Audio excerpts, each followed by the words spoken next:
Buenas tardes, Entonces, licenciado, mucho gusto. gracias igualmente.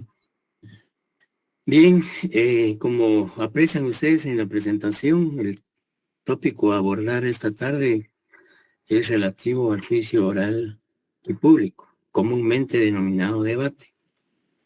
Esta es la tercera fase del proceso penal y es una de las fases, podríamos decir, decisiva, porque en esta etapa del proceso, luego de todo el desarrollo del mismo, se llega a esta etapa para decidir sobre la responsabilidad, culpabilidad o inocencia del acusado. Este es un tema que se aborda en Derecho Procesal Penal 1 y por eso la presentación señala Derecho Procesal 1 y creo que es importante que recordemos algunos aspectos importantes teóricos del juicio oral y público y para luego abordar propiamente el desarrollo o el desenvolvimiento o la realización del juicio oral y público. Bien, en ese sentido entonces vamos a iniciar haciendo referencia a la trascendencia, la importancia jurídica y procesal que esta fase del proceso implica en todo el desarrollo del proceso penal. Vamos también a ver algunos aspectos relativos a los principios que en esta fase del proceso se desarrollan. Prácticamente estos principios antes de la reforma del Código Procesal Penal en el 2011, especialmente el artículo 109, la oralidad y la publicidad eran prácticamente dos principios que alcanzaban su máxima expresión en el debate. Sin embargo, a raíz de esa reforma, la oralidad y la publicidad se da desde el inicio del proceso. Por ejemplo, cuando el Ministerio Público requiere audiencias para realizar diligencias de investigación o solicitud de aprehensión o la primera declaración del imputado, la revisión de medida, un anticipo de prueba, etcétera, etcétera, que son parte de la etapa preparatoria o de investigación, también son orales y públicas. Entonces, la importancia de esta fase del proceso, pues vamos a abordarla en el desarrollo del tema. Iniciando entonces con relación a la importancia del debate. Realmente es importante el debate porque, en primer lugar, implica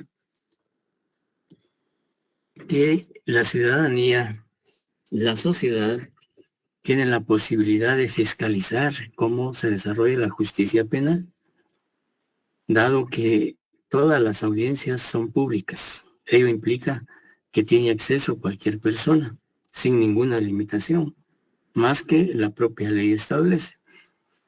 En ese sentido, entonces, la importancia que reviste esta fase procesal es que en ella, como les decía inicialmente, se va a discutir por los sujetos procesales, entiéndase Ministerio Público, Defensa Pública, querellante si existe y ha sido admitido en el proceso, y el Tribunal de Sentencia sobre la culpabilidad, la responsabilidad, la autoría, la participación del sindicado, o en este caso ya acusado, en el hecho punible atribuido. En esta fase procesal, pues se van a presentar las pruebas que en su momento oportuno planteó tanto el Ministerio Público como los demás sujetos procesales. Y es en esta fase donde el Tribunal de Sentencia va a analizar, va a valorar estos medios de prueba. Y con fundamento en esos medios de prueba y los argumentos expuestos por los sujetos procesales durante el debate, el tribunal va a tomar una decisión a través de una sentencia que puede ser absolutoria o puede ser condenatoria, dependerá de las pruebas y la valoración que el tribunal o el juez de sentencia realice. Y a través de la sentencia, pues obviamente se va a decidir en primera instancia la situación jurídica del imputado. En esta fase procesal también es donde acuden todas las partes, digamos, los sujetos procesales, con todos sus medios probatorios que ya fueron propuestos en su momento. Y por supuesto, con argumentos técnicos, jurídicos, sólidos, convincentes, pues cada quien va a argumentar que le asiste la razón. Y en esta fase procesal, pues todas las partes interactúan, todas las partes fiscalizan, no solo las pruebas que se presentan, sino todo lo que acontece en la fase del debate. En nuestra legislación procesal penal, pues esta fase procesal se denomina juicio oral o público o debate. En otras legislaciones se le conoce como plenario, que es básicamente se está refiriendo a esta etapa como la de juicio oral y público.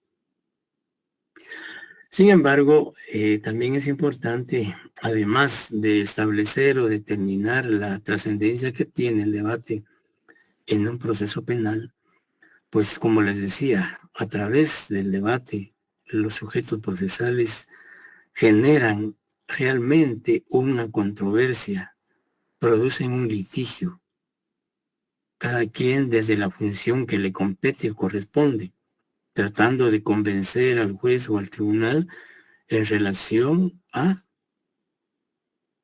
la hipótesis que cada uno considera tener en cuanto al juicio. Por un lado, el Ministerio Público probar a través de los medios probatorios la participación y responsabilidad penal del acusado. Y, por supuesto, obtener una sentencia condenatoria en la que se declare la autoría del acusado y se le impongan las penas que corresponden al delito imputado. Y además, si se ejerció la reparación digna, pues también el tribunal se pronuncia en relación a la reparación digna a favor de la víctima del delito. O sea, en esta fase procesal, pues es una gran discusión entre los sujetos procesales. Entonces, vamos a prácticamente a ver qué es lo que se desarrolla además en este juicio oral y público. Bien, todos definitivamente tenemos una noción o tenemos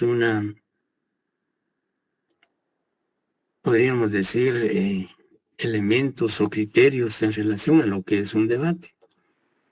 Sabemos que debate implica una discusión. Si vemos el término desde el punto o ámbito general, pues un debate es una discusión que se genera entre sujetos, entre personas, que puede ser un debate de cualquier naturaleza. Sin embargo, nos interesa abordar el debate o el juicio oral desde el ámbito del derecho procesal penal. En ese sentido, pues se han expuesto una variedad, una gama de definiciones, de conceptos en relación al tema. No obstante ello, pues en la presentación aparecen dos definiciones tan sencillas, tan comprensibles en relación a lo que es el juicio oral y público. No debemos decir debate oral, porque sabemos que un debate es oral, es verbal, entonces solo decir juicio oral y público, o sencillamente debate, pero no decir debate oral, porque cae de su peso que un debate obviamente es verbal, es oral. Entonces implica redundancia decir, o es antitécnico indicar debate oral, ¿verdad? Solo debate, o sencillamente juicio oral y público. Bien, en primer término se indica que es la fase decisiva del proceso penal. ¿Por qué decisiva? Porque ahí se define en primer lugar o en primera instancia si el acusado es inocente o es culpable. Y por supuesto, esa decisión se adopta o el tribunal de sentencia decide si es culpable o inocente con posterioridad a que concluya la fase de investigación, la fase intermedia y todas esas fases que ya transcurrieron, y en virtud de existir digamos, fundamento serio para discutir en un juicio oral la responsabilidad o inocencia del acusado, es que se llegó hasta esta instancia. Entonces aquí en esta fase, como dice la primera definición, se practican o reproducen los medios de prueba directamente y se formulan las alegaciones. Las partes al final, pues como vamos a ver más adelante en las conclusiones o la argumentación, ellos pues presentan, luego de que se retiran las pruebas, en una fase del debate está la participación de los sujetos procesales, en donde hacen sus conclusiones o sus argumentaciones para convencer al tribunal que le asiste la razón al Ministerio Público, a la defensa, etcétera, etcétera. La otra definición, por su parte, señala que es el tratamiento contradictorio. ¿Y por qué es un tratamiento contradictorio? Porque en el juicio oral se produce esa contienda jurídica y técnica entre las partes.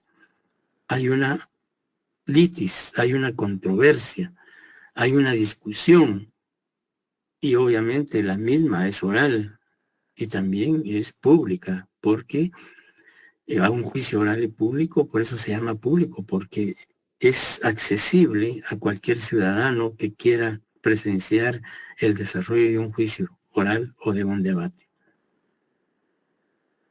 Dice donde las partes entran en contacto directo, por supuesto, hay una interrelación directa entre los sujetos procesales.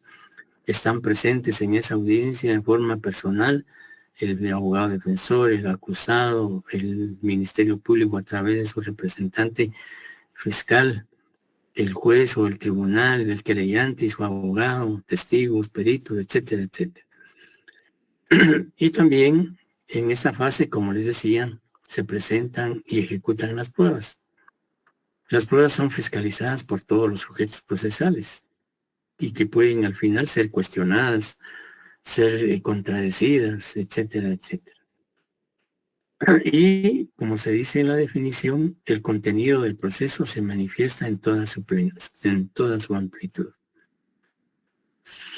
Pues, por supuesto, todas las fases del proceso son importantes, son interesantes, porque no puede llegarse a un debate, a un juicio oral y público, sin que previamente se haya agotado las etapas anteriores. Y esas etapas anteriores, por supuesto, son importantes para poder llegar a un juicio oral.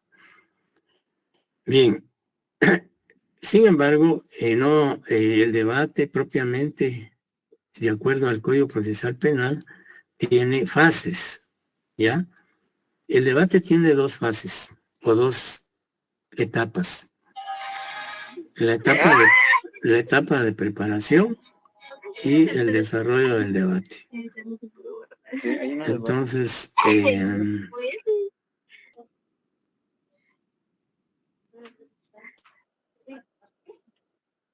bien, decían que el debate tiene dos fases. Por un lado, la preparación del debate y la segunda, el desarrollo propiamente dicho del debate. En la preparación del debate aún es factible jurídica y procesalmente realizar algunas diligencias que por alguna circunstancia de fuerza mayor o casos especiales excepcionales no se pudieron realizar en la etapa preparatoria. Entonces la ley, en aras de la justicia, en aras de descubrir la verdad, aún permite que antes del desarrollo del debate se puedan practicar, se puedan realizar, se puedan desarrollar algunas diligencias, como dije, que no se pudieron realizar en la etapa de investigación. ¿Y cuáles son esas diligencias que se pueden prácticamente desarrollar? En primer lugar, en la fase de preparación del debate se habla de un anticipo de prueba. ¿Recuerdan ustedes qué es un anticipo de prueba? Alguien que me diga que es un anticipo de prueba.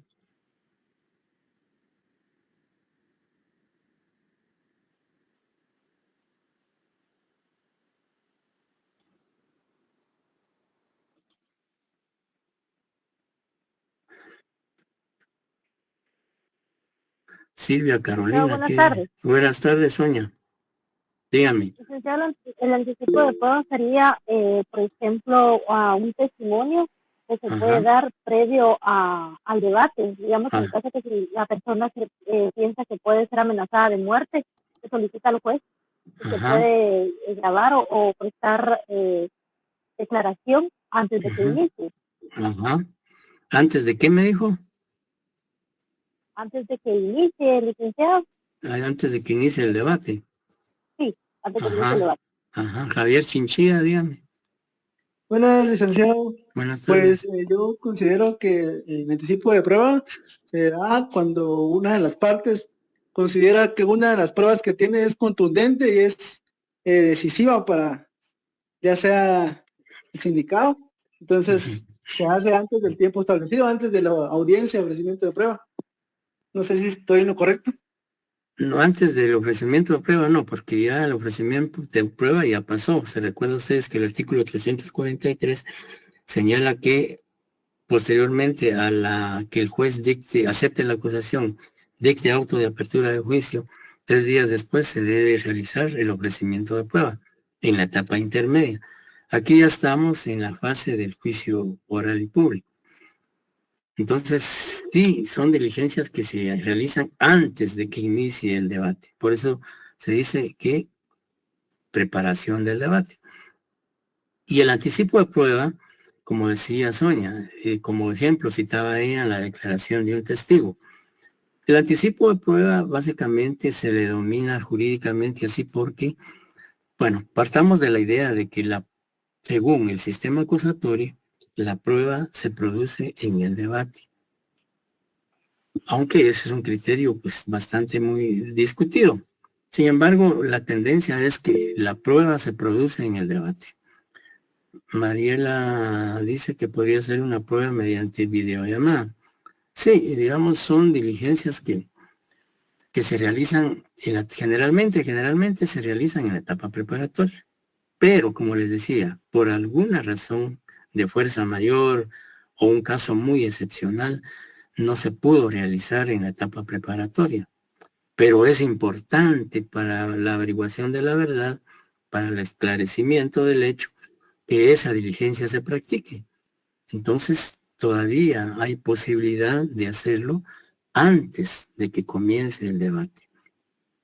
Puede ser una declaración testimonial, puede ser declaración de víctima, puede ser un documento, puede ser un peritaje, puede ser un reconocimiento de personas o reconocimiento judicial, como lo dice el artículo 317. Entonces, el anticipo de prueba, y traigo a colación esto porque decía que de conformidad al sistema acusatorio, la prueba se produce en el debate y es allí donde el juez lo valora y decide si acepta, si le da valor o no le da valor a esa prueba. Sin embargo, antes del debate puede desarrollarse algunas diligencias que adquieren la naturaleza o la calidad de prueba. Por eso se llama anticipo de prueba, porque con antelación o anticipadamente a que de esa prueba se presente en el debate, si se realiza antes del debate o en la etapa preparatoria, equivale a una prueba que ya se presenta en el debate, ya solo documentalmente. Por ejemplo, lo que decía Sonia, un testigo presencial, que extranjero, imaginémonos un caso que un testigo, una persona está de paso por Guatemala, que es extranjero, está de visita y casualmente presencia la comisión de un hecho delictivo. Es un testigo presencial importante, pero este testigo está de paso por Guatemala y se irá del país. Y lo más probable es que cuando el juicio oral y público se desarrolle, él ya no va a estar en el país y no va a poder llegar al debate a declarar. pero su declaración es vital para el esclarecimiento de la verdad. Entonces, si es un testigo del Ministerio Público o de la defensa, para garantizar y para que esa declaración se pueda obtener, se solicita al juez un anticipo de prueba para que ese testigo sea escuchado como anticipo de prueba, para que su declaración a la hora del juicio se presente en acta que documentó esa declaración. Es decir, él ya no va a llegar al debate a declarar, porque no va a estar en el país, pero su declaración sí va a tener valor de prueba, siempre y cuando, por supuesto, se haga de conformidad con la ley, y esa declaración que ha sido plasmada en un acta es la que se va a presentar en el debate como prueba. ¿Ya? Entonces, pero esto solo se da en casos muy excepcionales. Por eso decía yo que es un anticipo de prueba, porque esa diligencia está adquiriendo la naturaleza o la característica de prueba sin que se haya desarrollado en el juicio oral y público.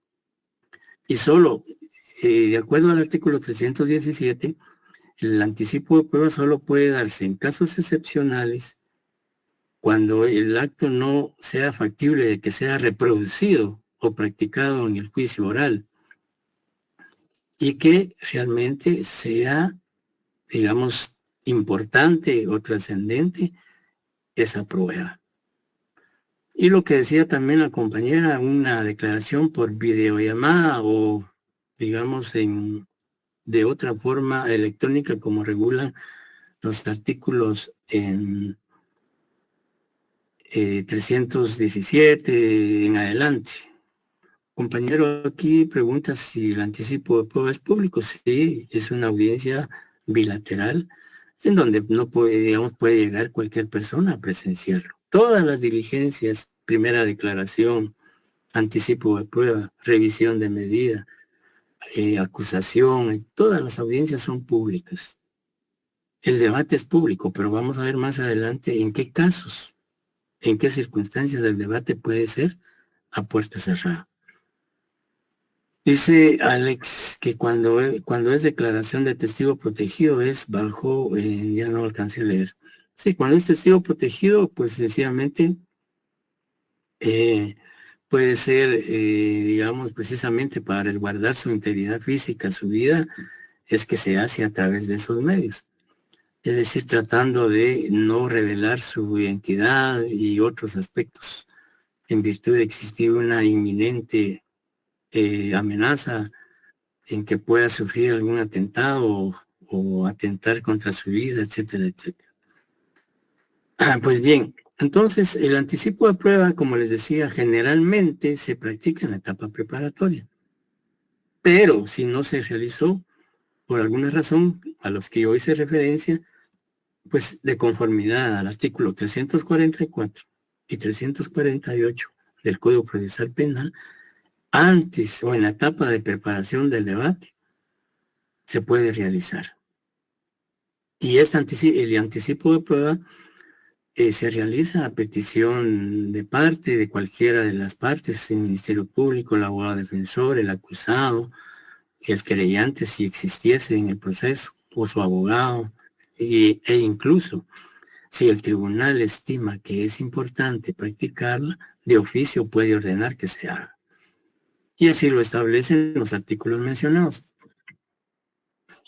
Dice, y en esta anticipo de prueba, ¿cuáles diligencias, como decía, se practican? Se practica para declaración de órganos de prueba que no podrán concurrir al debate. En el caso del ejemplo que se les ponía del testigo extranjero. Imaginémonos que él presencia la comisión hecho delictivo el día de hoy y él parte en unos 15 días a su país. Obviamente, cuando se señale la hora, día y fecha del debate, él no va a estar en el país. Entonces, para garantizar esa declaración, pues se hace como anticipo de prueba. Dice, también se hace para adelantar operaciones periciales o actos probatorios que fuere difícil cumplir en la audiencia o que no admitan dilación. Otro ejemplo de un anticipo de prueba es un peritaje de toxicología. Es decir, cuando se incinera, se analiza y se incinera un cargamento de droga. Digamos, generalmente cuando son delitos de narcoactividad y se incauta droga en cantidades, en grandes cantidades o regulares cantidades, generalmente el análisis, la incineración de la droga se hace. Rudy Humberto dice que el anticipo de pruebas son especiales, efectivamente, son en circunstancias excepcionales.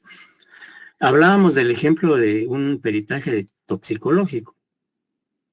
Generalmente esto se hace en la etapa preparatoria. ¿Por qué? Sencillamente porque el análisis de droga es importante que se haga lo más rápido posible. ¿Por qué? Porque existe riesgo de que esa droga pueda ser alterada, que esa droga pueda ser sustraída, que esa droga pueda ser desaparecida, etcétera, etcétera. Y imaginémonos que el debate está señalado que el proceso inició el año pasado. Pensemos que comenzó en agosto del 2022 y el debate está señalado para diciembre del 2023. Entonces la prueba de la parafina dice aquí, hoy ya no se habla ya no se denomina prueba de parafina. Ese es un término que se utilizaba anteriormente. Hoy esa prueba se conoce como la prueba de dermonitratos, que es, digamos, un raspado que se le hace al sindicado, que debe hacer dentro de las 24 horas, lo más, para establecer si en sus manos quedaron residuos de pólvora, si es que accionó un arma de fuego. Entonces esa es prueba de dermonitratos, conocida anteriormente como prueba de la parafina, que el término prueba de parafina hoy ya no es usual, sino que es prueba de dermonitratos. Bien, decía que, digamos, se hace el análisis de la droga porque existe, les decía, riesgo de que esa droga pueda ser recuperada, pueda ser alterada o pueda ser sustraída, como ha ocurrido muchas veces. Muchas veces anteriormente se cambia la droga, pues al hacer el análisis, pues, imaginemos 6, 8 meses después o al año, pues, se determina que no es droga, no es cocaína, por ejemplo, sino que es harina, etcétera. Por eso es que ahora, cuando se incauta una droga, inmediatamente se hace una prueba en la escena de crimen, es una prueba preliminar para determinar si es cocaína o es marihuana o es heroína o es una droga sintética, etcétera. Previamente se hace un análisis preliminar para ver si en efecto es droga. Posteriormente se hace ya el análisis exhaustivo y la incineración de la droga. Pues ya, por supuesto, con todos los elementos necesarios. Pues les decía que un anticipo de prueba, un ejemplo, es una pericia de toxicología, que en donde se hace el análisis de la droga para ver si en efecto es cocaína, el grado de pureza que tiene y la cantidad, el peso, etcétera. Luego de hacer eso, pues ya se ordena la incineración de la droga, es decir, se quema la droga. Entonces se hace en calidad de anticipo de prueba, porque ponía el ejemplo de que si el juicio comenzó, el proceso comenzó en agosto de 2022 y el debate está señalado para diciembre de 2023, pues hay mucho tiempo que esperar para que el debate se realice. Y se corre el riesgo, como les decía, de que esa droga pueda ser sustraída, alterada, etcétera, etcétera. Entonces se hace esa incineración como un anticipo de prueba. Y en el debate ya solo se va a presentar el acta que contiene la diligencia de análisis e incineración de la droga como prueba. No sé si queda claro lo que es el anticipo de prueba.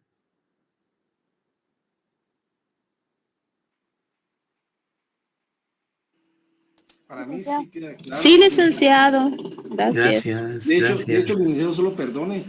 En ese Sí. caso podría ser también, por ejemplo, una persona que esté grave, por ejemplo, en un Exacto. hospital, corriendo el riesgo de fallecer. Puede Así irse es, a tomar declaración al así lugar y es. tomarla como prueba si es que llegara a fallecer, ¿verdad, licenciado? Exacto. No, así es, sí, es un buen ejemplo. Pensemos que la víctima o un testigo o alguien que es importante para el proceso clínica y médicamente ha sido diagnosticado con una enfermedad terminal y que antes de que fallezca, pues hay que tomarle declaración. Se hacen en anticipo de prueba. Lo importante en el anticipo de prueba es que están presentes todas las partes. Está presente, si el acusado quisiera estar, puede estar presente. Si no, es representado por su abogado defensor. Pero obligadamente tiene que estar juez, Ministerio Público, defensor y el acusado si desea estar o si él solicita estar presente en esa diligencia. Y si hay creyente adhesivo y abogado del creyente, digamos, también tienen que estar presentes. De lo contrario, si falta una de estas partes, si se realiza esa diligencia es nula, no tiene validez porque no estuvieron presentes todos los sujetos. Bien, entonces, de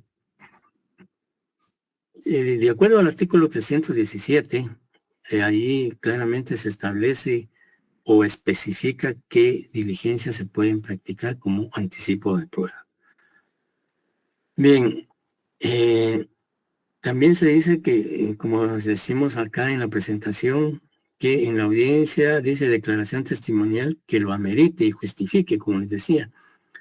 Se recibirá como anticipo de prueba mediante videoconferencias u otro medio electrónico. Eso es en cuanto al anticipo de prueba.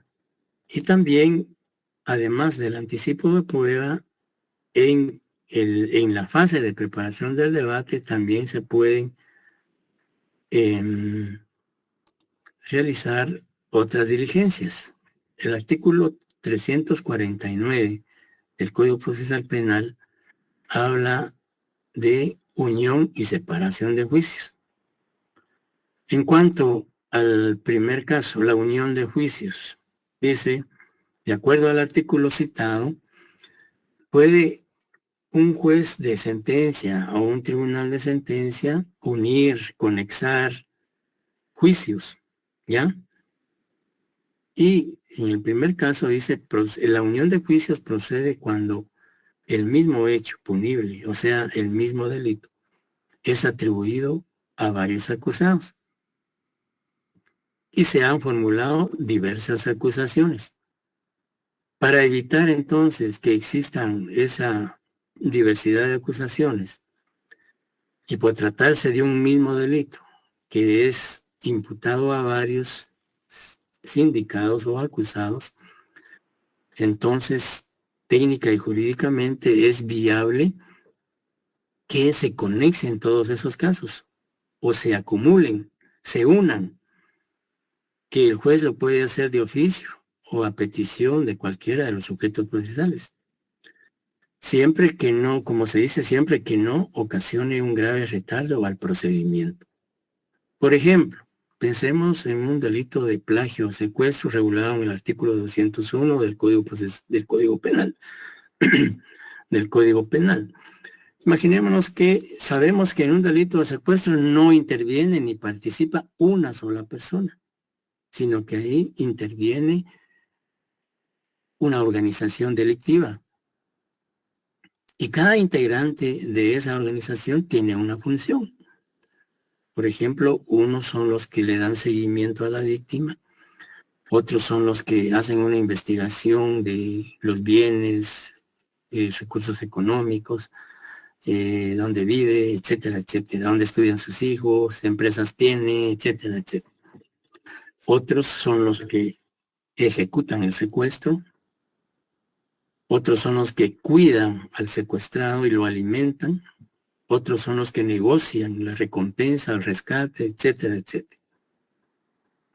Allí es un mismo delito de plagio y secuestro, que está imputado a varios acusados, pero puede ocurrir que se detenga, en primer lugar, a los que le dan seguimiento y se inicia el proceso penal contra ellos por plagio y secuestro y se desarrolla. Imaginemos que ese proceso ya en este proceso ya se presentó la acusación y posteriormente se detienen a otros de la misma organización y así sucesivamente y se presenta la acusación. Ahí prácticamente ya tenemos 2 acusaciones. Y luego de estas 2 acusaciones se detiene a otros y se presenta también la acusación. Ya existirían 3 acusaciones en diferentes juzgados. Entonces, para que no evitar esa circunstancia, pues el Ministerio Público, o el abogado defensor o el juez de oficio puede decir, bueno, aquí hay varias acusaciones, lo más conveniente es unirlas, acumularlas para que se desarrolle un solo debate. Y decide unir esos procesos. Pero también la ley dice siempre que no ocasione un grave retardo al procedimiento. Imaginemos que ya está señalado el debate en el primer caso y está comenzando el proceso contra nosotros, pues ahí no sería viable porque entonces se retardaría el primer proceso y no se realizaría el debate, sino que tendría que esperar al otro proceso. Acá, más que todo, la unión se da cuando y procesalmente prácticamente van en las mismas fases o etapas con diferencias mínimas de tiempo, ¿ya? Entonces, a eso se refiere la unión de juicios. También se puede dar la separación de juicios. Y aquí la situación es distinta. De acuerdo al artículo 349, dice, si la acusación tiene por objeto varios hechos punibles, aquí se refiere a varios delitos, que puede ser secuestro, también puede ser asesinato, o puede ser lesiones. Imaginémonos que para ejecutar el secuestro hubo que matar a los de seguridad de la persona que protegían al secuestrado. Como consecuencia de que se dieron a la fuga en el vehículo y por ir a excesiva velocidad atropellaron a una persona y le causaron la muerte. Ahí hay otro tipo penal, ¿verdad? Entonces aquí, en la separación, es imperativo que exista varios hechos delictivos atribuidos a uno o más acusados. Entonces, aquí el tribunal puede disponer que los debates se lleven a cabo separadamente para no crear confusión, no crear contradicción, no crear cualquier circunstancia que afecte la pureza o el desarrollo de esos procesos. Entonces, el juez dice, bueno, aquí hay varios delitos, a varios acusados, y mejor separémoslos y que los juicios o los debates se realicen independientemente. Entonces, la ley permite que antes de que se desarrolle el debate, pues se puedan dar estas situaciones. No sé si está claro, compañeros. Sí, licenciado. Bueno, gracias. Sí, Gracias. Bien, ahora bien, también en la fase de separación del debate, Domi, sí, dígame, Domi. Sí, buenas tardes, licenciado. Buenas tardes. Me gusta saludarle. Mire, Gracias, solo igualmente. más bien no puede verme. Solo tenía una duda en este caso de que está hablando del que, digamos, el grupo de secuestradores, el que está alimentando al secuestrado y el que lo está atendiendo y esas cosas. En ese caso, digamos que si obligan a una persona inocente, por ejemplo, el chofer de estas personas que pues tenían intenciones de secuestrar a una mujer, por ejemplo, y a una mujer X, pero el chofer de ellos no estaba de acuerdo, y entonces lo obligan a que detenga el vehículo y que él también ayude a secuestrar a la mujer. Él también es un secuestrador. Bueno, no sé si lo entiendo. Imaginémonos que, digamos, secuestran a la persona y casualmente va pasando un taxista. Lo paran y lo obligan a que, bueno, lo paran, lo obligan a que abra el vehículo, introducen al secuestrado al vehículo y lo obligan a que se vaya. En eso, casualmente está pasando una radiopatrulla, los detiene. En principio, pues el piloto que no es parte de la organización delictiva y que tampoco tenía conocimiento de que se estaba cometiendo un secuestro, al ser detenido, en primer término lo van a señalar como integrante de la organización, pero él tendrá que, su defensor, o tendrá que probar, tendrá que argumentar que en efecto él no participó, no es parte de la organización, sino que fue obligado, en el ejemplo que yo le ponía, que él conducía su taxi y que realmente lo obligaron a que llevara al secuestrado. Él ignoraba que se trataba de un secuestro, etcétera, etcétera. Como le decía inicialmente, él va a ser señalado como parte de la organización y va a ser procesado como por el delito de secuestro. Por supuesto, aquí dicen si existe concurso de delito. Bueno, en el ejemplo que yo les ponía de varios delitos, sí hay concursos, que puede ser ideal o real, dependiendo de la forma en que se hayan cometido los hechos delictivos. Cuando hay varios, pues obviamente puede haber un concurso. Pero cuando es solo un hecho punible, no puede haber concurso. Le preguntaba eso, licenciado, porque, por ejemplo, si, digamos, si viniera un caso así, ¿verdad? Que el taxista colaboró sin saber, etcétera, etcétera. Ajá, para saber qué poner, porque ahí me hago bolas yo, porque ahí no sabría, podría decir, no es parte, pero tendría que demostrarse que no es parte. Exacto. Sí, digamos, como digo, inicialmente la policía lo va a detener y lo va a consignar como parte de la organización delictiva y como secuestrador. A través de su abogado defensor y la declaración de él, y quizás si hay cámaras de videovigilancia en el sector, o testigos presenciales que vieron, y valga la redundancia, cuando lo pararon y lo obligaron, etcétera, pues todos esos elementos le van a servir a él para probar su inocencia, que él no es parte de la organización, que él no participó en el secuestro, que él ignoraba el secuestro, etcétera. Y al final, pues el juez puede ordenar su libertad si se demuestra que él no es parte de esa organización delictiva y que tampoco participó en el secuestro. ¿Ya?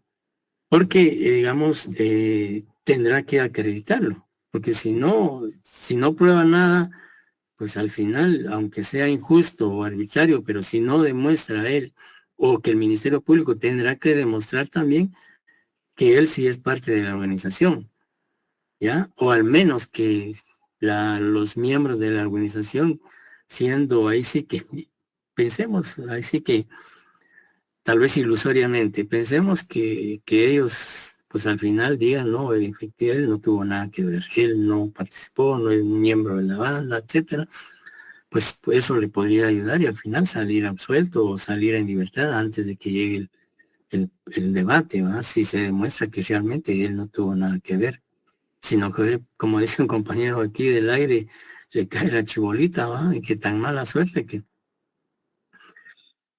eso ocurra, pero sí, en la realidad se puede dar. Ahorita, hace poco, no sé si ustedes vieron las noticias de un ejemplo en donde una persona iba en un taxi, un menor, y que supuestamente en el taxi iba el menor que intentó darle muerte al taxista y que se disparó y que él por nervios, no sé, él mismo, el disparo le cayó a él mismo y falleció. Pero en ese taxi iba una señora y la señora fue detenida como cómplice o como autora también del delito de, en este caso, homicidio. O sea, homicidio en grado de tentativa contra el taxista. Pero ella salió declarando de que ella paró el taxi y se subió, como suele ocurrir normalmente. Uno pasa un taxi y se sube y a la cuadra sube otra persona. Y eso fue lo que ocurrió aquí, que ella subió al taxi y la cuadra subió este patojo con el arma y cuando él quiso darle muerte al taxista, no sé qué causó que él mismo o sea, la bala le cayó él mismo y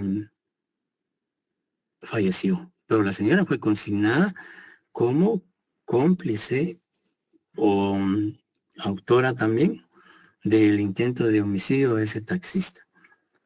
Ella salió declarando en la noticia de que ella, lo que yo les contaba, pues tendrá que demostrarlo y probarlo que en efecto, y el Ministerio Público, por supuesto, hacer una buena investigación para determinar que en efecto la señora en este caso no tenía nada que ver, pues, sino que ella era pasajera y que, etcétera. Y lo mismo ocurre con eso en el ejemplo que usted plantea, de la persona que es obligada a llevar al taxista, al secuestrado, que no sabía nada, etcétera, etcétera. Pues todo eso tendrá que acreditarse y precisamente para eso es la investigación, para probar o demostrar lo contrario. No sé si queda claro. Sí, licenciado, muchas gracias. Nada. Bien, también en la preparación del debate se da esta situación de división del debate único. En doctrina se conoce como cesura del debate. Y la división del debate único consiste primero en una petición que puede hacer el Ministerio Público, la defensa o el acusado. Y se solicita la división del debate procede primero porque se trata de un delito grave. Por ejemplo, un secuestro, una ejecución extrajudicial, un asesinato, un parricidio, un femicidio, etcétera. Y se solicita la división del debate, primero decía, por la gravedad del delito. Luego, la finalidad de pedir la división del debate es que, en primer lugar, se discuta en el juicio la culpabilidad del acusado. ¿Ya? Y luego, y en segundo lugar, luego de discutir la culpabilidad del acusado, ya viene el momento para la determinación de la pena o medida de seguridad y de corrección. Es decir, que el sujeto procesal que solicite la división del debate tiene que indicar claramente que lo hace, primero porque se trata de un delito grave, segundo porque quiere que primero se discuta la culpabilidad y después de eso se determine la pena o medida de seguridad que se va a imponer al acusado. Pero si el tribunal acepta la petición del sujeto procesal que formuló la división del debate único o cesura del debate, si lo aceptó o lo denegó, debe anunciarlo antes, dice, debe anunciarse a más tardar en la apertura del debate. Es decir, que cuando el debate inicia, se abre la audiencia de debate, ahí el tribunal de sentencia o el juez de sentencia debe anunciar, por ejemplo, si el Ministerio Público fue el que pidió la cesura, bueno, el presidente del tribunal de sentencia, si es un tribunal colegiado, anuncia y dice, bueno, a solicitud del Ministerio Público, este debate o este juicio oral público será dividido de conformidad a la petición del Ministerio Público. Y se notifica a las partes para que estén debidamente enteradas de que el debate va a ser dividido, etcétera, etcétera. En esa etapa es donde se debe decir. Luis Fernando ha pedido la palabra.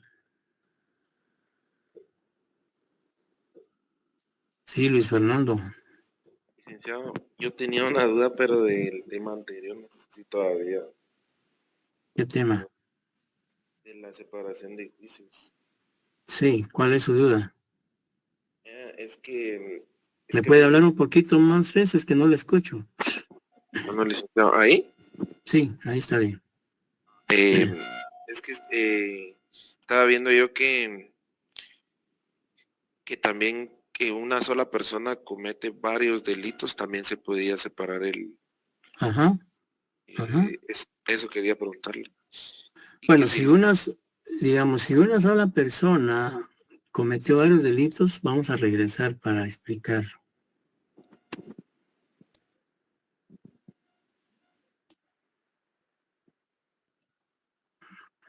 Usted me decía en cuanto a la separación. Así es, licenciado. Dice, si la acusación tiene por objeto varios hechos punibles atribuidos a uno o más acusados, el tribunal podrá disponer que los debates se lleven a cabo.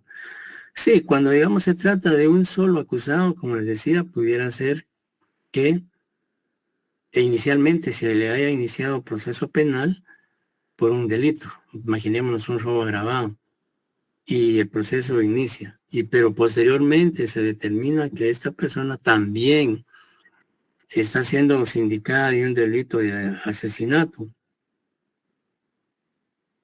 Se inicia el proceso y luego sucesivamente se determina un tercer caso. Entonces ahí prácticamente hay varios hechos punibles que se le atribuyen a una sola persona. Ahí entonces el tribunal también puede disponer la separación, que se lleven en forma independiente por X o Y, por razones técnicas o de tiempo, etcétera, etcétera. Entonces sí es admisible que también la separación se pueda dar no solo por varios acusados, sino también por uno solo. No sé si queda claro. Sí, licenciado, y una pregunta. ¿Eso únicamente lo determina el tribunal o puede ser a solicitud de parte? Sí, digamos, puede hacerlo una de las partes, puede hacerlo el defensor o el Ministerio Público o el tribunal. Muchas gracias, licenciado. Bien. Licenciado, buenas noches. Sí, buenas noches. Disculpe una pregunta. En todo lo que nos ha explicado, disculpe, me surge una inquietud. ¿Dónde cabe aquí cuando dicen que el asunto, por ejemplo, está bajo reserva? Muchas gracias. Bueno, aquí el debate ya no está bajo reserva. Aquí por eso se llama juicio oral y público. La reserva puede hacerse en la etapa preparatoria, ya, porque, digamos, ya y por alguna circunstancia es necesario que se decrete la reserva del proceso, sobre todo en delitos que por alguna circunstancia, por alguna razón, es necesario mantenerlo bajo reserva, por alguna razón que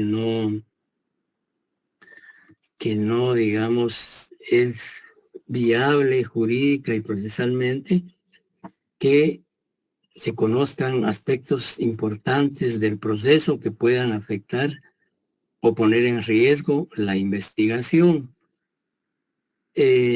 Prácticamente, si vemos la ley en el artículo 314, ahí es donde realmente se especifica de la reserva de las actuaciones.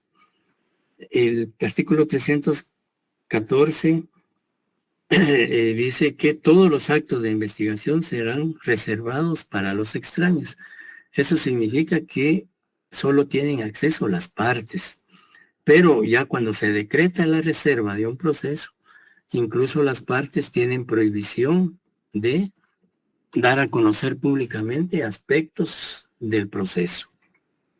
Ahí, si usted ve el artículo 314, ahí pues sería bueno que le diera lectura posteriormente, y ahí se le explica todo cuando, digamos, en qué casos se dicta la reserva, cuánto tiempo dura la reserva, que se pueden pedir ampliaciones, etcétera, etcétera. Y las circunstancias o requisitos por las cuales se decreta la reserva de un proceso. El artículo 314 le puede dar lectura con posterioridad. No sé si queda claro.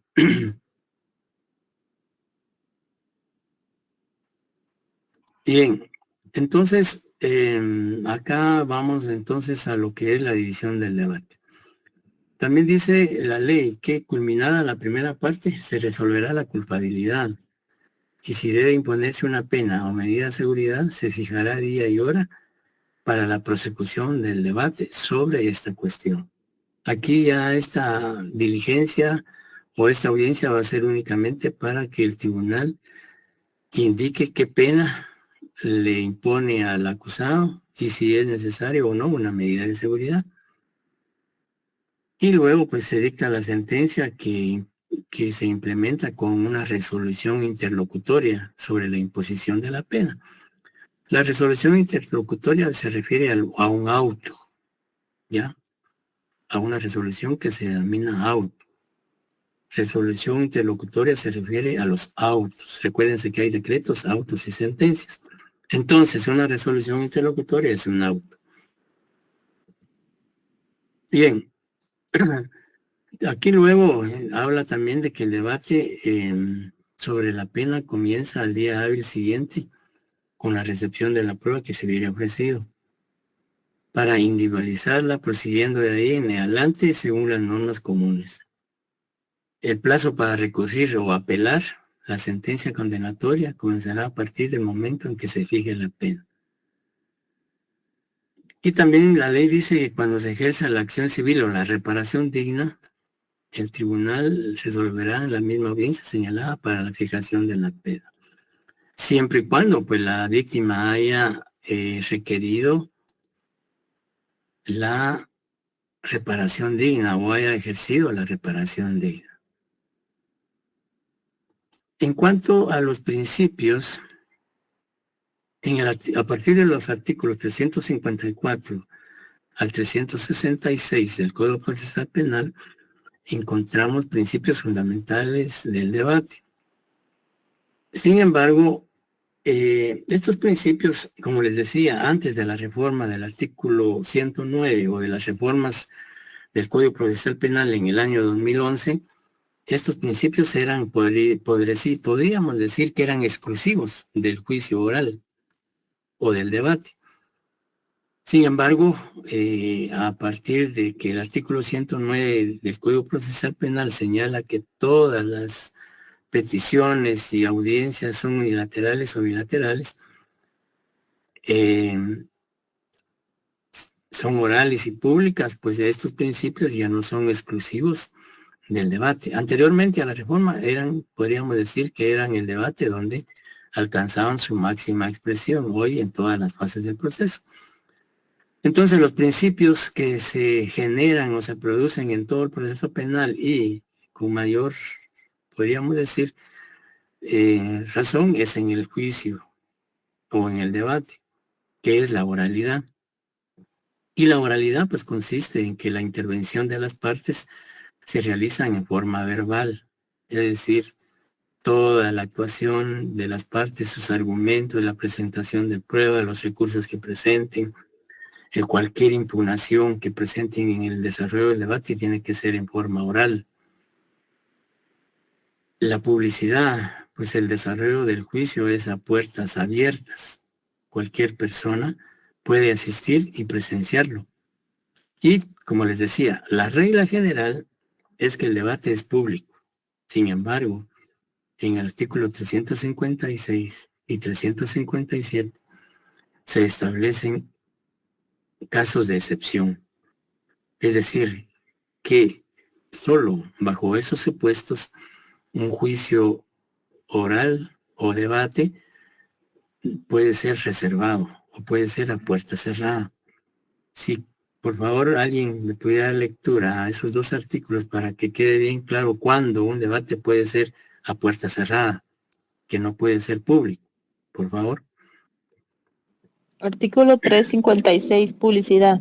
El debate será público, pero el tribunal podrá resolver aún de oficio que se efectúe total o parcialmente a puertas cerradas cuando, número 1, afecte directamente el pudor, la vida o la integridad física de alguna de las partes o de personas citadas para participar en él. 2. Afecte gravemente el orden público o la seguridad del Estado. 3. Peligre un secreto oficial, particular, comercial o industrial, cuya revelación indebida sea punible. 4. Esté previsto específicamente. 5. Se examine a un menor si el tribunal considera inconveniente la publicidad porque lo expone a un peligro. La resolución será fundada y se hará constar en el acta del debate. El tribunal podrá imponer a los que intervienen en el acto el deber de guardar reserva sobre los hechos que presenciaren o conocieren, decisión que constará en el acto del debate. Desaparecida la causa de la clausura, se hará ingresar nuevamente al público. Artículo 357. Restricciones al acceso. Se negará el acceso de los menores de 16 años no acompañados por un mayor que responda por su conducta o a cualquier persona que se presente en forma incompatible con la seriedad de la audiencia. El presidente del tribunal podrá limitar el ingreso del público a una cantidad determinada de personas, según las posibilidades de la sala de audiencia. Pues muchas gracias, Mariela. Bien, entonces, les decía que generalmente el debate es a puertas abiertas, es público. Decía que cualquier persona, cualquier ciudadano puede ir a presenciar cómo se administra la justicia penal, cómo se desenvuelve un fiscal, cómo se desenvuelve un defensor, cómo se desenvuelven o resuelven los jueces, cuáles son sus argumentaciones, etcétera, etcétera. Entonces, sin embargo, pues atendiendo a las limitaciones que determina el artículo 356, si vemos el primer numeral, dice afecte directamente el pudor, la vida o la integridad física de alguna de las partes o de persona citada para participar en él. Pensemos que el debate se está desarrollando por un delito de violación. Y por supuesto, si se hace público, pues se expone a la víctima, a que todo el mundo conozca a la víctima de violación, por un lado. Ahí prácticamente estamos exponiendo su integridad, estamos poniendo en riesgo su prestigio, su reputación, etcétera, etcétera. Pero además de eso, también de exponerla ante esas circunstancias, pues se corre el riesgo de que la sociedad la revictimice, o que le produzca más estigmatización psicológica. Y que, por supuesto, atendiendo a su, digamos, a su calidad de fémina, pues no es prudente ni conveniente que pues exponerla a esa situación. Además, ella se va a sentir mucho más afectada si en el juicio oral ve que existe cantidad de público y que eso pueda limitar que ella al momento de declarar no se sienta anímica o mental o psicológicamente en condiciones para hacerlo. Entonces, ahí en esos casos, pues, digamos, el Ministerio Público podría pedir al juez que el debate se realice a puerta cerrada. O bien que sea un testigo protegido o un colaborador eficaz, etcétera, que no sea expuesto públicamente, etcétera, etcétera. Y también afecte gravemente el orden público o la seguridad del Estado. Por ejemplo, si, digamos, imaginémonos que están juzgando a varias personas que integran una denominada Mara y que se corre el riesgo de que lleguen los demás miembros a crear conflicto, a crear caos en la audiencia, previendo de que para evitar ese tipo de riesgos, como ya ocurrió en una oportunidad, pues pedir que el debate sea a puerta cerrada. O también que se esté discutiendo un secreto de Estado, un secreto oficial o, como dice, particular, comercial o industrial, cuya revelación indebida sea punible, ¿ya? O que, digamos, la ley prohíba de que se dé a conocer públicamente ese tipo de situaciones, porque si se hace, pues se incurre en responsabilidad penal. Y también dice se examine a un menor. En este caso puede ser un menor que haya sido abusado sexualmente y que, por supuesto, con mayor razón, el menor va a tener una afectación emocional al ver cantidad de público en la audiencia, y otras circunstancias pueden afectarlo. Entonces, en esos casos que establece el artículo 356, el debate puede llevarse a cabo total o parcialmente a puerta cerrada. Pero también la ley dice que, pues, si es parcialmente, pues luego de que pase la persona, en este caso expuesta, en el caso de la violación, luego que la víctima declare, pues ya el tribunal puede decidir que se abra al público el debate, porque ya declaró la víctima o el menor. Pero si no, el tribunal considera que es mejor realizarlo totalmente a puerta cerrada, pues el debate se desarrollará en su totalidad en forma cerrada, no accesible al público. La inmediación, que es otro principio. Bueno, la inmediación acá se refiere a la relación directa y personal que se produce o se genera entre el juez o tribunal, las partes y los órganos de prueba. Es decir, que ahí van a estar todos en la sala de audiencias y va a haber una comunicación directa entre jueces, fiscales, defensores y todas las partes. Luego se habla de un principio de celeridad, que lo ideal es que todos los actos y diligencias que se van a desarrollar en el debate se realicen lo más inmediato posible, lo más rápido. ¿Ya? Es decir, que el juicio sea lo más rápido que pueda realizarse todas las diligencias y concluirse lo más inmediato posible. La concentración, que es básicamente la mayor cantidad de actos en una sola audiencia. Es decir, que como lo que se busca es aunque así lo dice la ley, que la justicia sea pronta y cumplida, aunque sea lírico, pues tratar de que en una audiencia de debate, en una sola audiencia, se puedan producir todas las diligencias posibles, ¿ya? Eso va a depender de la cantidad de procesados, la cantidad de delitos, etcétera, y cantidad de pruebas, etcétera, etcétera. Pero la idea es, por ejemplo, si un caso no es tan complicado y se puede desarrollar el debate en un solo día, realizar todo y dictar sentencia ese mismo día, pues sería ideal, ¿no? Aparte de que se cumple con el principio de celeridad y el principio de concentración. El principio de contradicción, básicamente, es la existencia de la litis, es decir, la controversia, el litigio que se produce entre las partes. Por un lado, el Ministerio Público tratando de probar la responsabilidad del acusado, por otro lado, la defensa tratando de demostrar la inocencia o la imposición de una pena mínima o algún beneficio a su patrocinado, etcétera, etcétera. Y también el principio de continuidad, es decir, que el debate no puede interrumpirse, debe celebrarse en audiencias continuas, es decir, que el debate debe ser continuo, es decir, comenzó hoy, lo ideal es que siga mañana, pasado, hasta concluirse.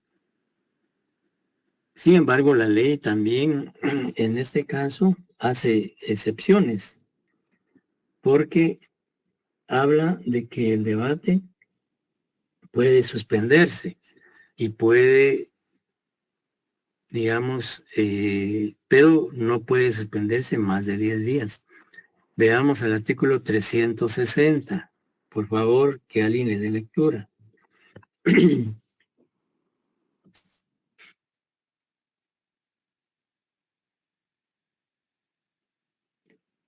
Artículo 360. Dale, compañero.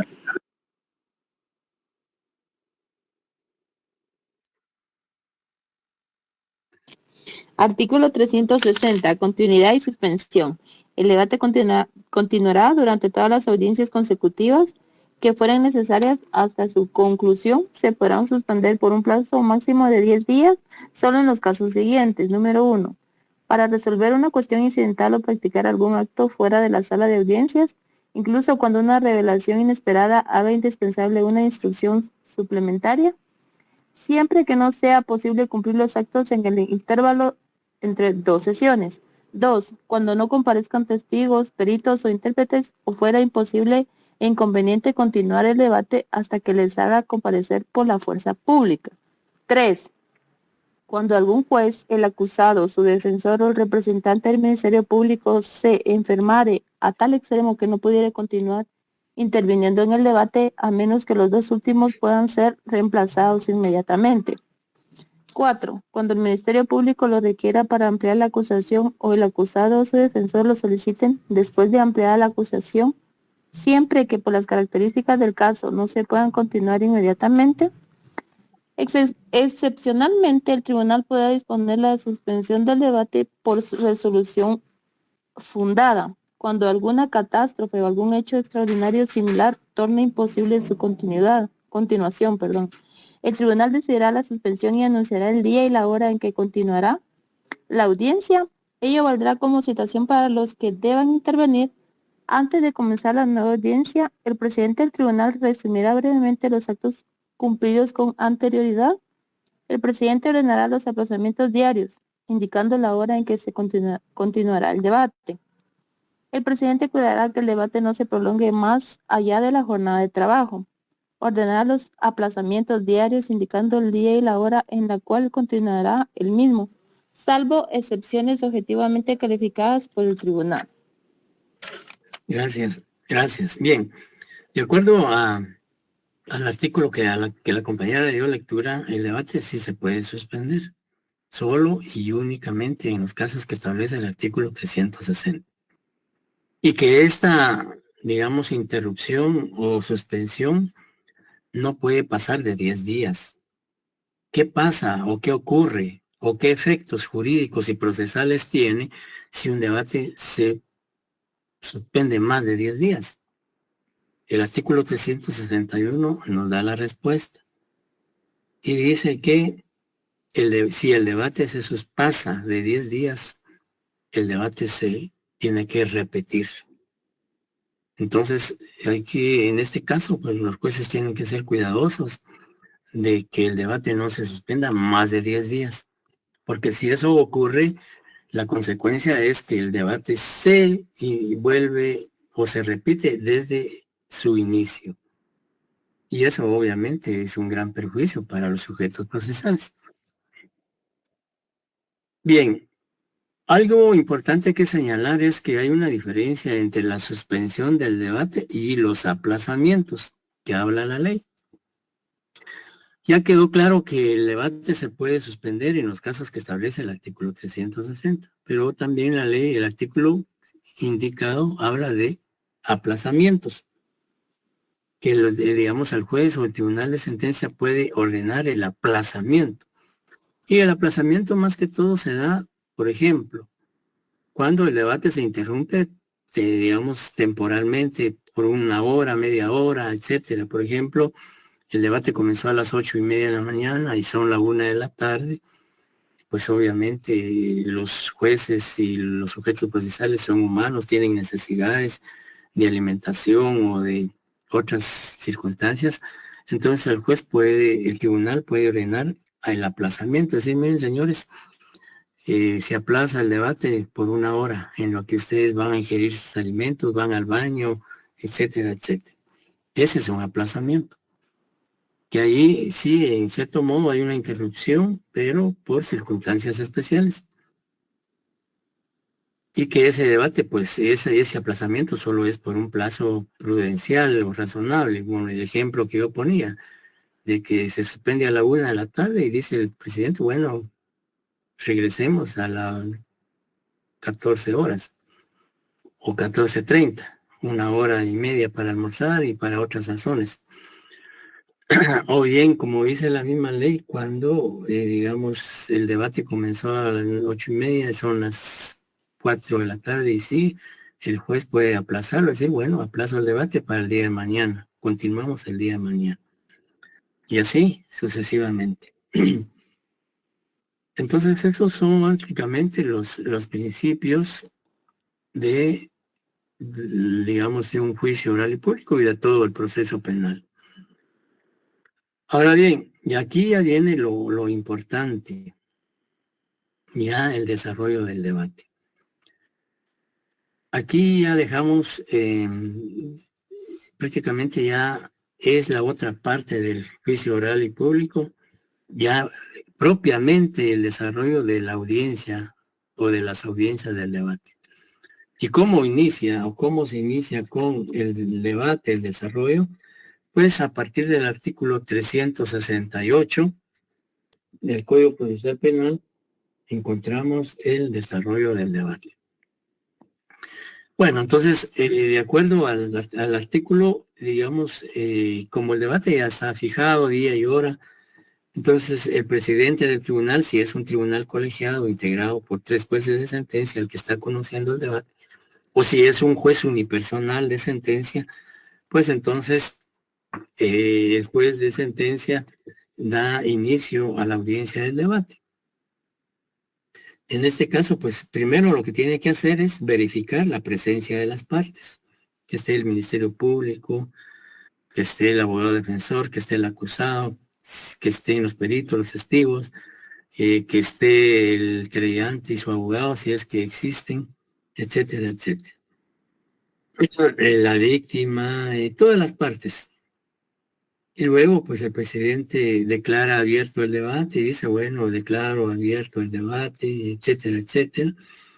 Y hace advertencias al acusado sobre la importancia y el significado de las audiencias o de ese debate, qué es lo que va a suceder en esa diligencia, que él ponga atención a lo que ocurra. Luego le concede la palabra al Ministerio Público para que haga la, digamos, presenten sus alegatos de apertura. Los alegatos de apertura, básicamente, el Ministerio Público pues se referirá a la acusación y que la acusación está fundamentada, que la acusación está sostenida por los medios probatorios que presentaron y que en el desarrollo del debate va a demostrar la participación y responsabilidad del acusado y hace referencia a los hechos delictivos atribuidos o imputados o una intimación de hechos. Luego se le da la palabra al abogado defensor, que obviamente pues cuestionará los argumentos del Ministerio Público. Él dirá que en el desarrollo del debate se va a demostrar la inocencia de su patrocinado, etcétera, etcétera, etcétera. Así es como se inicia el debate. Y luego pues ya vendrá la declaración. Pero antes de la declaración del sindicado, el artículo 379 habla de incidentes, ¿ya? Que en el debate puede ocurrir que cualquiera de los sujetos procesales puede plantear un incidente. Y los incidentes se refieren a cualquier circunstancia que el Ministerio Público o el abogado defensor presenten en ese momento. Por eso se llaman incidentes, porque la ley no los especifica, sino que solo le denomina incidentes y puede ser cualquier circunstancia, cualquier situación que el Ministerio Público o la defensa presenten en ese momento.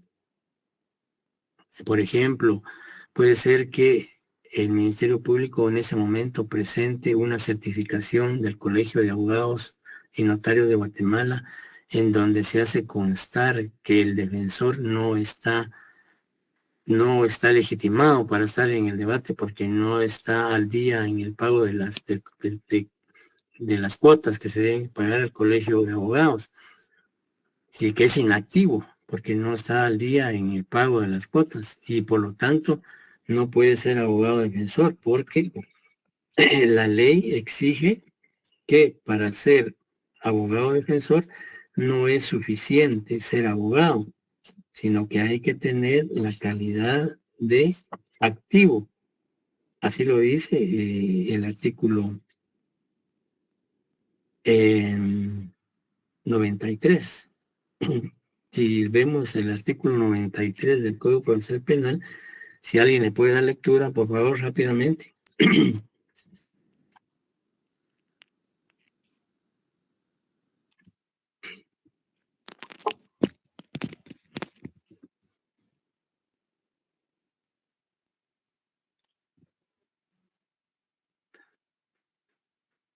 También el artículo 93, sí me están escuchando, ¿verdad?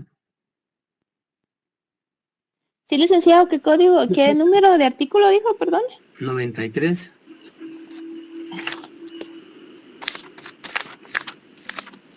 Aptitud.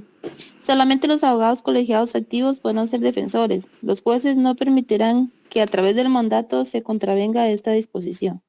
Muy bien. Bien, entonces, de acuerdo al artículo 93, dice aptitud, solamente los abogados colegiados activos podrán ser defensores. Él puede ser abogado, pero si no está activo, no puede ser abogado defensor. Entonces, el Ministerio Público en el debate presenta ese incidente y para demostrar que el abogado defensor no es activo, no está colegiado activo, presenta esa certificación del Colegio de Abogados. Y dice, mire, él no puede ser abogado defensor, por lo tanto, debe ser retirado de esta audiencia. Y el juez resuelve, sí, tiene razón, pues prácticamente le tienen que nombrar inmediatamente al acusado un abogado defensor de oficio, o bien que él nombre uno de su confianza. Y eso pues puede implicar que se suspenda el debate o se aplace el debate en tanto el nuevo abogado asume la defensa del imputado. O bien también el defensor puede plantear como incidente alguna acción de inconstitucionalidad en ese momento o alguna excepción, etcétera, etcétera. Esas son las cuestiones incidentales a que se refiere el artículo 369. Y que la ley dice que el juez o el tribunal de sentencia debe resolverlos inmediatamente. Y dependiendo de la resolución que el juez emita, esa decisión puede ser impugnada. ¿A través de qué recurso, compañeros?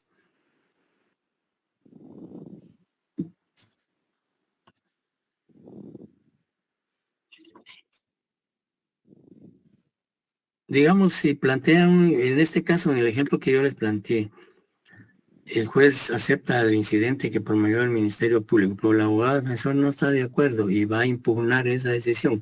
¿Qué recurso debe plantear en ese momento?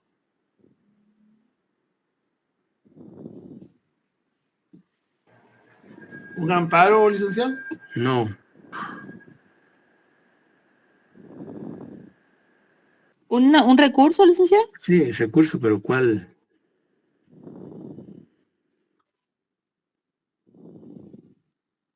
Objeción, no.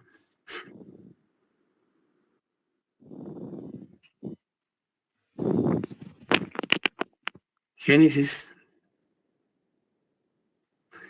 Helen Aileen dice de reposición, en efecto. No es apelación, es reposición, como lo dice Helen.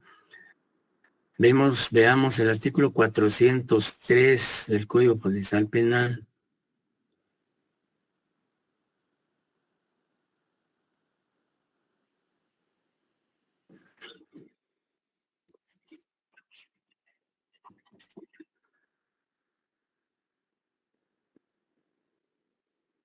Bien, de ahí le dan lectura al artículo 403. Bueno, ya son las 19 horas, entonces vamos a suspender aquí la clase y continuamos desde el próximo lunes, creo yo, de la otra semana, para continuar con este tema. Entonces, ahorita en 2 o 3 minutos hablemos del examen, del segundo examen parcial. El segundo examen parcial, como ustedes saben, está programado para el próximo viernes 21. Lo vamos a realizar a partir de las 18 horas, 18 a 20 horas. La metodología a utilizar es igual a la del primer parcial, casos prácticos. Vamos sobre los temas que hemos visto en clase y sobre los 2 documentos que se les envió en su oportunidad, es decir, la formulación de la apertura, solicitud de apertura de juicio y acusación y el ofrecimiento de prueba. Sobre esos 2 documentos y los temas que hemos expuesto en clase hasta el día de hoy, que es el desarrollo del debate.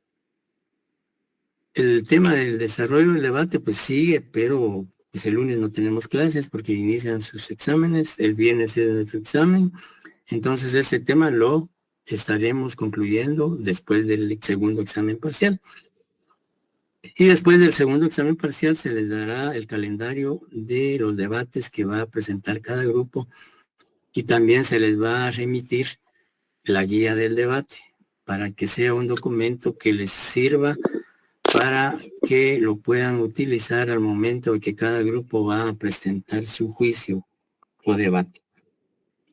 Entonces, repito, examen el próximo viernes a partir de las 18 horas a 20 horas sobre los temas que hemos visto en clase y sobre los documentos de acusación, ofrecimiento de prueba. Por favor, hay algunos compañeros que en el primer parcial solo me ponen su correo o me ponen un nombre, Edgar, por ejemplo.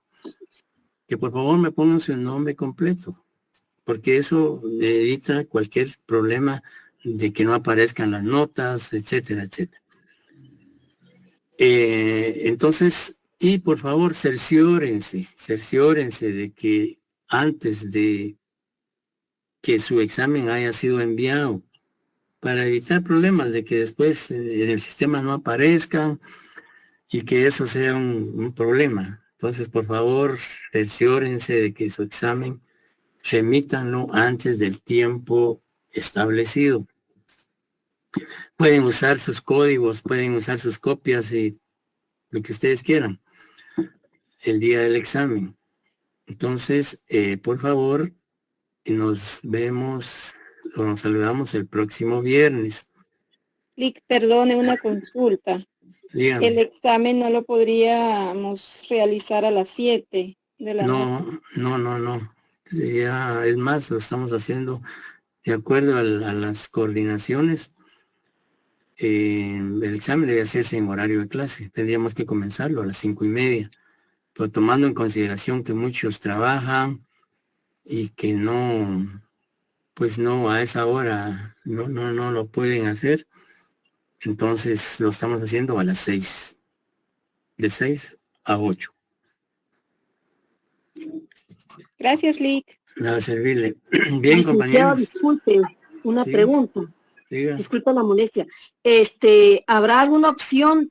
Porque a mí me sucedió de que no me guardó el examen, sino que se borró todo y me tocó volverlo a hacer. ¿Habrá una autoguardado, alguna opción del formulario que quede guardado el examen para que no suceda eso? Pues la verdad no sabría decirle si se da esa opción, pero digamos en el caso suyo que sí, el examen sí llegó, pues, aunque llegó tardíamente, pero llegó. Ah, está bien. Sí, bueno, yo para descartar cualquier cosa que no llegara, ¿verdad? Por un autoguardado, algo que le llaman que tienen esos Pues formularios. yo creo que no, fíjese, porque tuvimos el inconveniente con una persona que aparentemente aparecía que sí había enviado el examen, pero se revisó e incluso ella misma revisó el sistema y no aparece el examen. Sí, yo Entonces no sí, la creo verdad que, no. no sé si Bueno. alguno de los compañeros sabe si se da eso. Yo al menos sé que no, pero puede que yo esté equivocado. Licenciado, disculpe, ahí en la computadora uno tiene la opción de ir guardando, o sea, porque igual a mí me pasó que en el momento que yo me estaba examinando se me fue el internet por un lapso de minutos, pero yo tenía todavía guardado eso en, pues, donde se guarda, ¿verdad, licenciado? En la computadora, entonces yo volví otra vez a ingresar y me abrió nuevamente el examen. Ajá. Ya, Eso, sí, algunos compañeros están escribiendo ahí que sí se puede, y sería bueno que los compañeros le compartieran a Ligia Dice que según el formulario en que usted emite el examen, licenciado, guarda automáticamente porque es Google Form. Ajá. Ya sea que haya el internet o la luz, no se pierde la información. Si fuera en Word, sí se borraría, pero ahí en Google Form, ahí se queda. Entonces, ¿sabes qué habría pasado? Pero sí, no hay necesidad de uno darle guardado, sino que automáticamente lo guarda. Ok. Bueno, está bien, gracias, compañero. Muchas gracias por sus comentarios. Gracias, licenciado. Y disculpe, el tema de hoy va a entrar en el examen, ¿verdad? Así es. Muy amable. Sí, hasta lo que vimos hoy, desarrollo del debate. Más allá, ¿no? Y los licenciado, buenas noches. Sí, buenas noches. Disculpe, va a compartir presentaciones. ¿Perdón? No le escuché. Licenciado, disculpe, va a compartir las presentaciones. Sí, las vamos a mandar mañana, sábado o el lunes, a más tardar.